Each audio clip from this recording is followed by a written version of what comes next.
रुक्मिणी श्रीकृष्ण रूपी जगन्नाथ निकट को लिखिले मोर ए कथा कपटपूर्ण नुहे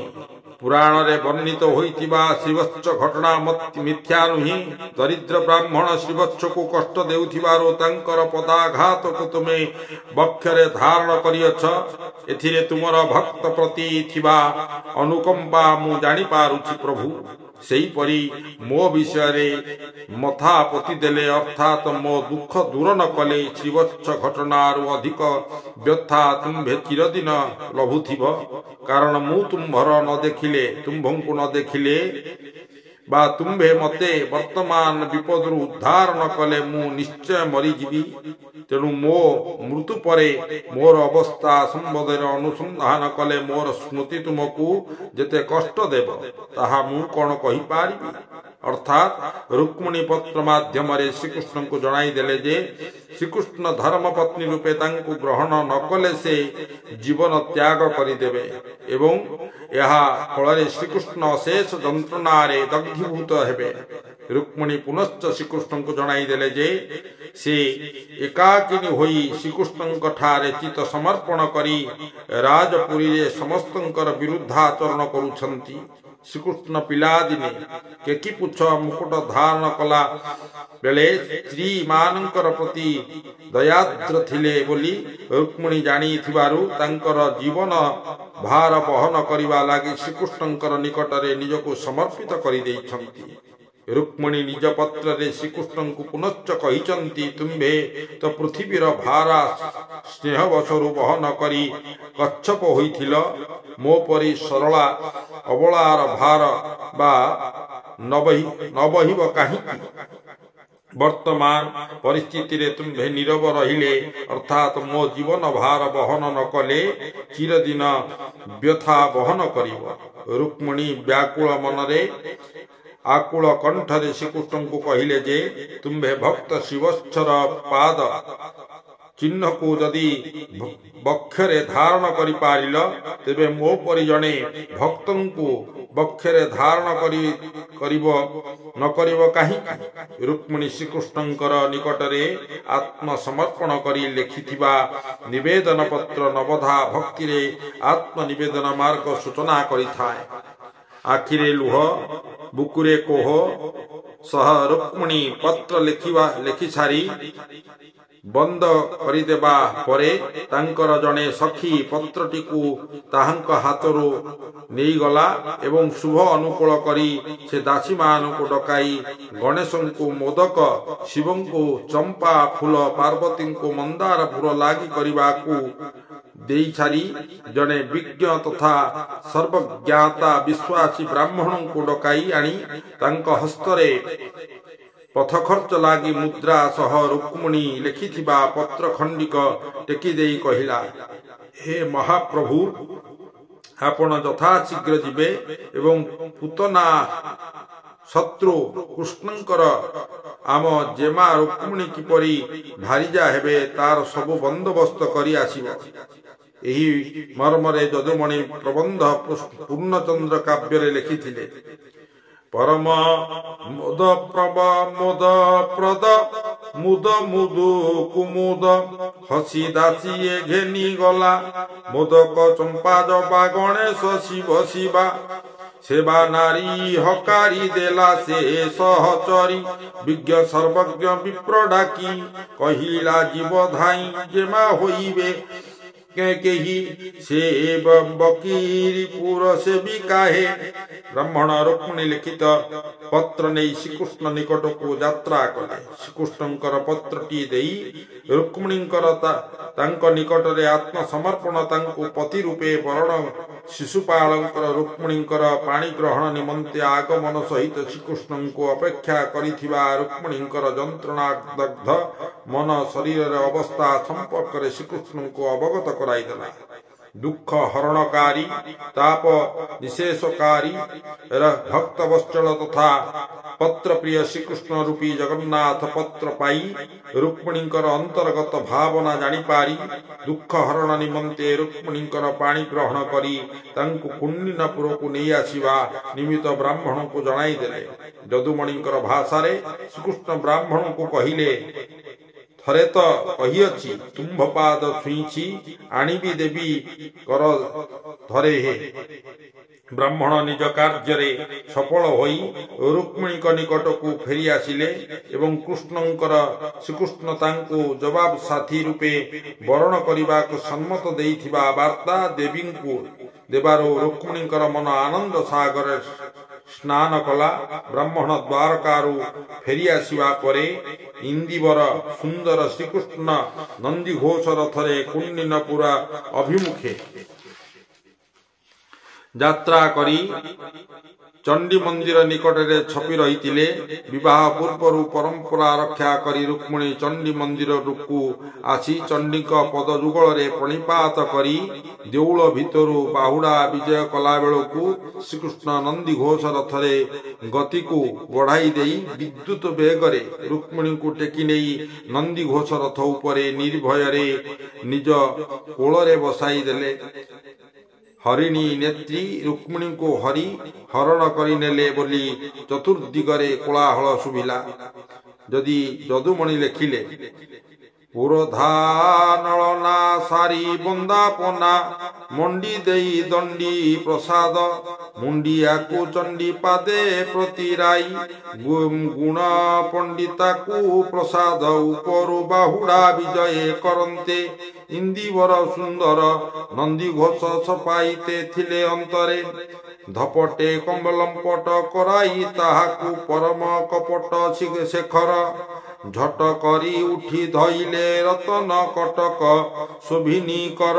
ନିଶଙ୍କେ ନେଇ କଲେ ଅଙ୍କ ବିହାରୀ ନେଇ ହରିଣ ନେତ୍ରୀକୁ ହରିଗଲା ଏହି ହୁରି। ଜଗନ୍ନାଥ ରୂପୀ ଶ୍ରୀକୃଷ୍ଣ ରୁକ୍ମିଣୀଙ୍କର ଦ୍ୱାରା ଲିଖିତ ଆବେଗ ଭରା ପତ୍ର ପାଇ ରୁକ୍ମିଣୀଙ୍କୁ ପତ୍ନୀ ରୂପେ ବରଣ କରି ରୁକ୍ମିଣୀଙ୍କର ଦୁଃଖ ହରଣ କରି ଦ୍ୱାପର ଯୁଗରେ ତାଙ୍କର ପତ୍ର ପ୍ରୀତିର ପ୍ରମାଣ ପ୍ରତିଷ୍ଠା କରିଅଛନ୍ତି। ଏହାପରେ ଦାର୍ଢ୍ୟତା ଭକ୍ତିରେ ବର୍ଣ୍ଣିତ ଉପାଖ୍ୟାନ ଆଧାରରେ ସ୍ୱୟଂ ଜଗନ୍ନାଥ କିପରି ପତ୍ର ପ୍ରିୟ ତାହା ଅନୁଧ୍ୟାନ କରିବା। ଜଗନ୍ନାଥ ଦିଲ୍ଲୀ ନିକଟରେ ଥିବା ଜୟନଗରରେ ଜୟସିଂହ ନାମକ ରାଜା ପ୍ରଜାମାନଙ୍କୁ ସୁଖରେ ପାଳନ କରୁଥିଲେ। ଜୟସିଂହ ଧନୀ ଦାନୀ ବୀର ଓ ଧୀର ସ୍ୱଭାବର ରାଜା ଥିଲେ। ତାଙ୍କର ଗୋଟିଏ ପୁଅ ବିଷ୍ଣୁପ୍ରିୟା ନାମରେ କନ୍ୟାଟିଏ ଥିଲା। ବିଷ୍ଣୁପ୍ରିୟା ରୂପ ଓ ଗୁଣରେ ଅତୁଳନୀୟ ଥିଲା। ଶ୍ରୀହରିଙ୍କ ପ୍ରତି ଭକ୍ତି ସାଧୁ ବୈଷ୍ଣବମାନଙ୍କ ପ୍ରତି ସେବାରେ ବିଷ୍ଣୁପ୍ରିୟାଙ୍କର ଆନନ୍ଦ ମିଳୁଥିଲା। ବିଷ୍ଣୁପ୍ରିୟା ମନ ମଧ୍ୟରେ ସବୁବେଳେ ଚିନ୍ତାମଣି ଜଗନ୍ନାଥଙ୍କୁ ଚିନ୍ତା କରୁଥିଲେ। ଜଗନ୍ନାଥଙ୍କର ଗୁଣ ମହିମା ଶ୍ରବଣ କୀର୍ତ୍ତନ ଜଗନ୍ନାଥଙ୍କର ବିଭିନ୍ନ ଯାତ୍ରା ମହାପ୍ରସାଦ ମହିମା ତଥା ଜଗନ୍ନାଥଙ୍କର ବିଭିନ୍ନ ବେଶ ପ୍ରତି ବିଷ୍ଣୁପ୍ରିୟାଙ୍କର ଧ୍ୟାନ ଧାରଣା ସବୁବେଳେ ଆକର୍ଷିତ ହେଉଥିଲା। ଜଗନ୍ନାଥଙ୍କର ଚିନ୍ତାରେ ବିଷ୍ଣୁପ୍ରିୟା ନିମଗ୍ନ ଥିବା ବେଳେ ଜୟନଗରର ଜଗନ୍ନାଥଙ୍କର ସେବକ କିଳଚ୍ଛ ମହାପାତ୍ର ପହଞ୍ଚିଲେ। ଜୟନଗରର ଜନସାଧାରଣଙ୍କୁ ମହାପ୍ରସାଦ ବିତରଣ କରି ପ୍ରଭୁଙ୍କ ମହିମା ଶୁଣାଇ ସେ ଧନ ସଂଗ୍ରହ କରୁଥିଲେ। କିଳଚ୍ଛ ମହାପାତ୍ର ଜନସାଧାରଣଙ୍କ ଠାରୁ ବିଷ୍ଣୁପ୍ରିୟାଙ୍କର ଜଗନ୍ନାଥଙ୍କ ପ୍ରତି ରହିଥିବା ଅଚଳା ଭକ୍ତି ସାଧୁସନ୍ତମାନଙ୍କୁ ଦାନ ଦେଇଥିବା ପରି ସତ୍କର୍ମ ସମ୍ପର୍କରେ ଅବଗତ ହୋଇ ଜଗନ୍ନାଥଙ୍କ ନିକଟକୁ ବିଷ୍ଣୁପ୍ରିୟା ଯାହା ପଠାଇବେ ତାହା ମହାପାତ୍ର ନେଇ ପ୍ରଭୁଙ୍କ ଦେବା ପାଇଁ ବିଷ୍ଣୁପ୍ରିୟାକୁ ପତ୍ର ମାଧ୍ୟମରେ ଜଣାଇଲେ। ସେହି ପତ୍ର ପାଠ କରି ବିଷ୍ଣୁପ୍ରିୟାଙ୍କର ମନ ଜଗନ୍ନାଥଙ୍କ ଭକ୍ତି ଭାବରେ ଉଲ୍ଲଳିତ ହୋଇ ଉଠିଲା। ବିଷ୍ଣୁପ୍ରିୟାଙ୍କର ଭକ୍ତି ମିଶ୍ରିତ ପୁଲକିତ ମନୋଭାବ ବ୍ୟକ୍ତ କରି ଭକ୍ତ କବି ରାମଦାସ ଲେଖିଲେ, आपणे पत्र पढ़ु पढ़ु बाली नेत्रुलोतक गला गली सिहत हेला थरहर कंपिला सुरंग अंधर कठ कंठ होइला गद गद अंगे जन्म हेला सेद पुलक हेला रोमावली वचन न कले न कहे से बाली देहर बुद्धि ज्ञान छाड़ी भाव समुद्रे गला बुड़ी नयन बुझी कला ध्यान देखिला प्रभु भगवान जेने जे चाहिला तेने हरि दिशिला शंख चक्रधारी भक्ति रे विहोलित होई विष्णुप्रिया जगन्नाथ निकट को किछि पठाइबा पाई चिंता कला। पर मुहूर्त विष्णुप्रिया भाविला रत्नाकर जहांकर बासस्थान धनदात्री महालक्ष्मी जहांकर घरणी कौस्तुभमणि जहांकर गलार हार अगुरु चंदन सुवासरे जहांकर अंग सुवासित पुण्य नीलाचल धाम जहांकर निवास शेषनाग जहांकर सज्जा अतुलनीय महिमार जिए महिमान्वित समा गरा मेदिनीर जी हर्ता करता से ही महाप्रभु श्री जगन्नाथ को से कौन दे पारिब एही प्रश्न रे विष्णुप्रियांकर मन आंदोलित हेउथिबा बेले तांकर मने पड़ीगला जे द्वापर जुगरे गोपांगना माने जगन्नाथंकर मन हरण करि देई आउ फेराई नाहंती एणु से निजर निक मनटी को जगन्नाथ को समर्पण करी श्लोकटीए लिखिला रत्नाकर तव गृह गृहिणी च पद्मा किं देयमस्ति भवतं पुरुषोत्तमाय आभीर वामनयना हृतमानसाया दतं मनो जदुपते त्वरित गृहाणं पाठक समाज यही पदरे लिखित जदुपते शब्द पाई द्वंद्वरे न पड़िबारु अनुरोध कारण जदुपति श्रीकृष्ण नीलाचलपति जगन्नाथ एक एवं अभिन्न अटंती विष्णुप्रिया मनटी को श्री जगन्नाथ को समर्पण करी आउ जगन्नाथ पाखरु लेउटी न आसिबा को मन को सजाग करी श्लोक रूपी पत्रटी को मुद देई किलच्छ महापात्र निकट को श्री जगन्नाथ को देई देबा को पठाई देला एवं तत्काल प्रचलित 10 गोटी मुद्रा तिलच्छ महापात्र निकट को प्राप्य स्वरूप मध्य पठाई देला तिलच्छ महापात्र निकट को विष्णुप्रिया पठाई 10 गोटी मुद्रा महापात्र मन को पाइला नाही विष्णुप्रिया जौ मुद देई पठाई लफापा मध्यरे काले किछि धन थिबो बोली तिलच्छ महापात्र लफापाटी को खोली आहुरी हताश हेले कारण धन बदल रे लफापा मध्यरे श्लोक रूपी पत्रटीए थिला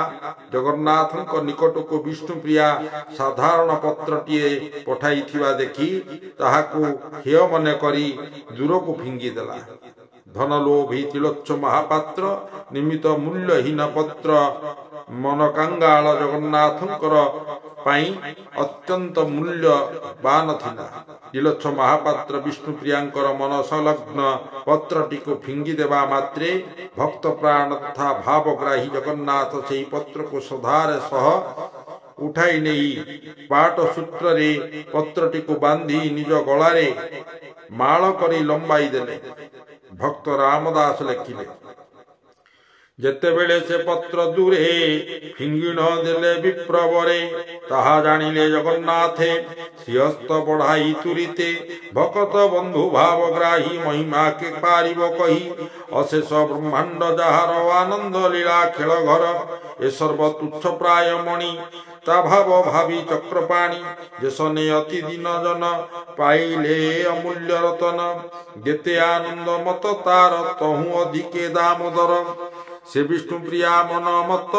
पत्र घेन्य जगन्नाथ सिंहस्ते पाट सूत्र धरी घेनिले अति यत्न करी प्रेम रे गद गद होई कंठे भरिले भावग्राही कौस्तुभ मणिर संगरे